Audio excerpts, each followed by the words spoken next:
So that the Colts' playoff chances are now in doubt now that quarterback Daniel Jones suffered a season-ending leg injury. Fox 59's Russ McQuaid spoke with medical specialists today. He has more about the risk facing the pros and even amateur bicyclists and runners when it comes to asking too much of your Achilles tendon.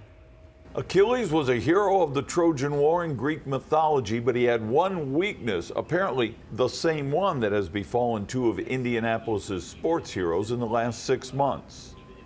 As painful as it was to watch Pacers guard Tyrese Halliburton hit the hardwood with a blown Achilles tendon during the NBA playoffs in June, at least he made it into the finals before his body betrayed him. The Colts' playoff hopes may very well have been dashed Sunday when quarterback Daniel Jones came up short in Jacksonville, struggling mightily to attempt to hobble off the field with his own damaged Achilles. It's a very strong tendon. It's actually composed of 3 muscles. It's the tendons of 3 muscles combined. It's very powerful, so there's a lot of force generated through that tendon, especially in sports like basketball and football and things where people are, or gymnastics, where they're asking for the tendon to generate a lot of power as the person's jumping off the ground or sprinting. Pro sports is littered with athletes in their primes who blew their Achilles, but it's not just big-ticket pros who rupture those tendons. People that play tennis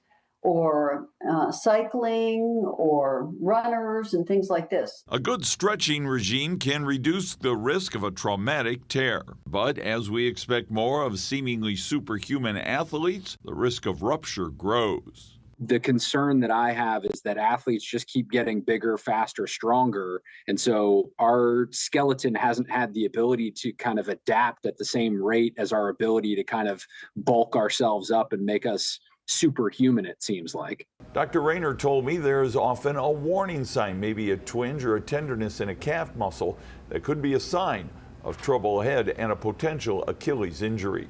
In the newsroom, Russ McQuaid, Fox 59 News. Russ, thanks for that. Local small businesses